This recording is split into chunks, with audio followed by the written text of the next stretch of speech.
everyone. So, great, good start. So right now it's around halfway through March and I've been preparing for university for a very long time, and that might seem a bit, over preparing, and it is over preparing, but I'm just one of those people who likes to be entirely prepared for anything that could happen at any given moment. I even carry around all sorts of tablets, plasters, hand sanitizer, things like that. I always have them with me in my bag because I just like to be prepared for anything. Before I go somewhere new, I find out the shops nearby, I find out general maps and how to get to places. I just plan it all out. Before I went to London, I planned it all out and then I had it all, written down so that way I had time to do everything. And I don't want it to be a nasty surprise if I get to uni and I haven't got everything ready that I need. So, recently I've just been researching things like documents and stuff like that I need to fill in. I've done all my financial budgeting already, all printed off, and it's all good. But I thought I'd just make a series of videos just talking about the kind of things that I'm going to take to uni with me.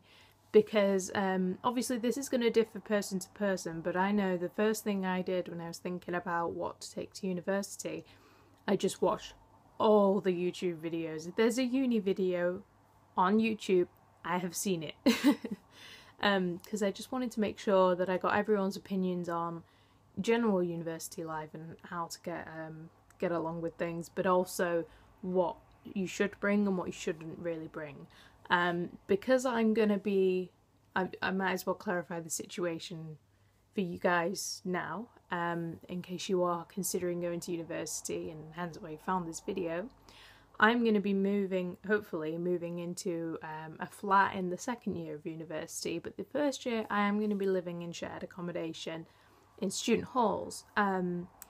However, I'm not going to be sharing any cutlery or anything, or any pots and pans. So I am going to bring things like that. And I'm just generally going to be buying my own food, cooking for myself, to avoid any unnecessary arguments if somebody takes my chocolate bar. You know what I mean? You know what I mean. So for this first video, it's probably going to be split into about 10 different parts because the categories which I've made, there seems to be about 9 or 10. So we'll see how we go and if I remember to even record these videos. But the first thing that I'm probably going to talk about is just stationery. Pretty easy one, to be honest. Now obviously with stationery, this is going to vary on what course you're going to do. If you're doing a more artistic course, you're probably going to want to make sure you bring all your watercolours and pencils, things like that. If you're going to do something that's more written work, then you're going to want to bring lots of pens and things. But the things that I'm bringing are rather basic anyway. First thing being pens. You can buy them in big packs for like £1 for a whole pack. So bring lots of, I wouldn't recommend gel pens, simply because they can break, and when they break it's very messy. So I try and stick to biros because they're just really simple and easy, and if you buy loads of them, it means that you're never going to be out. Just don't tell anyone you have loads of them or they'll steal them. Trust me. Next one is like, stuff to seal things and keep things together. So like a stapler. Along with the staples, I should note that, and be careful when you're looking for them actually, because there's different sizes. So make sure, I recommend going on Staples to look, on for staplers and staples, because it tells you, what you should buy your stapler with. So it's quite handy. Sellotape and glue. I never really found this necessary when I was ever doing work, but a ruler could be helpful at some point. I know whenever I've wanted a ruler, I can never find one, so I just try and get the right dimensions based off an object of sorts, which isn't entirely accurate. And if you're doing, a subject such as like textiles or something that requires measurements quite often, you will find it useful to have a ruler or, measuring tape in that instance. Lots and lots and lots of A4 paper. because I'm going to be doing games design, it's going to be a lot of portfolio kind of work, so I always make sure that I get lots of paper anyway. But as I'm currently doing art at A-level, I have access to the stock cupboard at my college, so if I fancy getting more A4 paper, I can probably get it before I even get to uni and without having to buy any. So take advantage of anything free that you can get. Obviously, don't walk out of your college with like that much paper, like do. That's not gonna work. Everyone's gonna be like, what are you doing? But yeah, A4 paper, generally like, you know, drawing paper or line paper, graph paper, whatever it is that you need. The next thing that you might want to think about is getting a planner. I mean, there's notepads which are awesome, and that's another thing actually. You need to be thinking about getting notepads, but planner with like separate sections and little, you know, bits that you can write in day to day like a diary. That's going to be really helpful to understand when your work's due in, and you can carry it around everywhere with you to make more notes about things.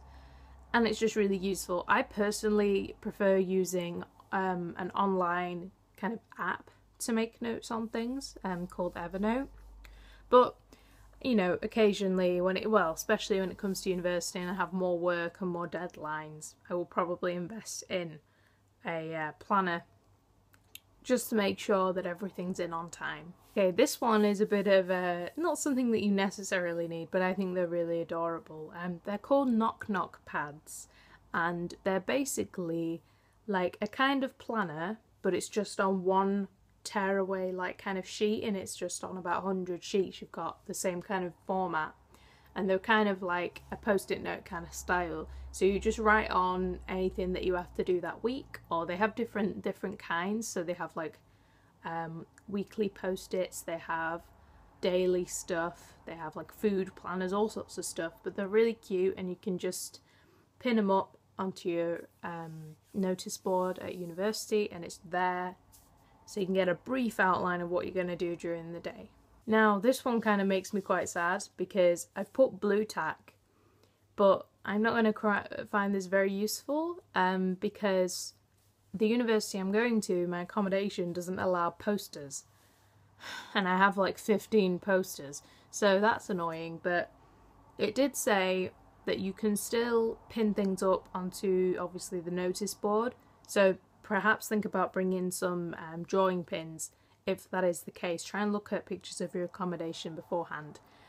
And I'm probably going to get white tack instead, because they said you can use white tack on wooden surfaces, so like the door and things. So yeah, just maybe look into reading your accommodations handbook, and then you can think about whether you're going to need blue tack, white tack, or drawing pins, that kind of thing. The next thing you're going to need is probably going to be like the basic stuff like pencils, rubbers, you know, a sharpener, scissors, just basic stuff like that. Basic, like the pens and the ruler, it's all just basic stuff. And obviously if you're doing a more artistic course, then try and bring a full set, ranging from maybe, I don't think you need anything higher than a 4H, to be honest. I tend to not go any higher than 4H, and obviously I think 6B to 8B in terms of the scale. I feel like that'll be okay. Another thing that I am looking forward to bringing to university is Postit Notes. I have got some over there which I use. So like I've got a jar which I take my Postit Notes, I fold them so they're not sticky, and I write on something awesome that's happened and put it in the jar, so at the end of the year I can be like, that's awesome, you know, reading through everything. But yeah, going off topic, Post-it notes are really handy.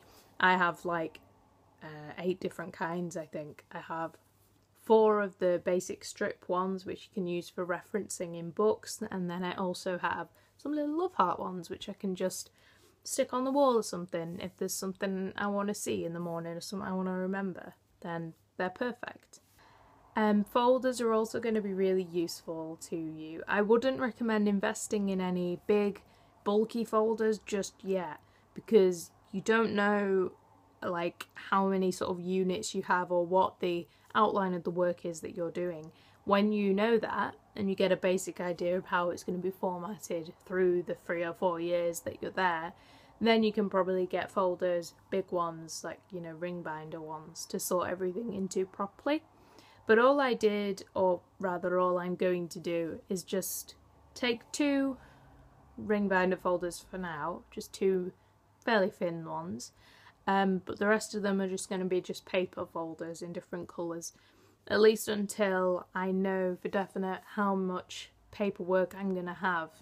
And again, if you do a practical course or a more drawing oriented course, then you're probably not going to need an awful lot in terms of that, other than perhaps some sort of folder to carry your work around in. The next thing I've put on here isn't really that necessary, I guess, but I just put dictionary, because I just happen to have a set of like a dictionary, thesaurus, lots of other things, and they're just going to be useful if you ever need to look something up that you're not too sure about. I mean, the internet does exist, but let's be honest, the internet's not always incredibly reliable. Anyway, so that's about everything when it comes to stationery. I know this video is probably going to end up being quite long, but it just means that you can watch them at your own speed, I suppose, and you can just click through them whenever you're ready. It'll probably be quite a while before I end up having them all uploaded, simply because I have to find the time to just sit down and talk and, you know, think about how I'm going to say things. So yeah, bear with me. Of course, you can always look in the description box if you want to see like an actual list, which you can just copy and paste and, like, you know, edit things and perhaps make your own list of things that you want to get for university. You might not be able to see, but those boxes over there, there's just a couple of them with things like pots and pans and things like that that I'm not going to need till I get to uni.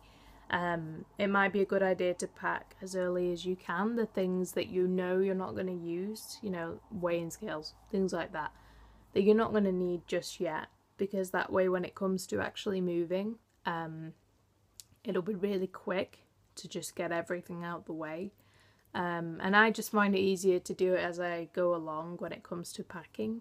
Anyway, I'm going to keep playing the PS1 now because I'm mid-match on Worms, so I'm going to go ahead and do that. But I hope that you've enjoyed this video, and I know this one's quite an obvious one simply because it is stationery, but I believe the next one I'll be doing is going to be quite a long one, as I'll be talking about kitchen stuff that you're going to need. So bear with me on that, and if you do want to see more from me, or you want to keep up to date for the next videos regarding university, because I'm going to do some on paperwork as well, on general things that will make your experience a lot easier, then feel free to subscribe, and you'll get an update whenever I put up a new video. If you enjoyed it, please give it a like, and if you do want to get in touch with me with any questions or anything, feel free to drop something in the comments, or you can go to my Twitter. There's also a link down below now to my blog, so you can also follow me on my journey of preparing for university and generally just day-to-day life. Hope you enjoyed the video, everyone. Catch you later. Bye.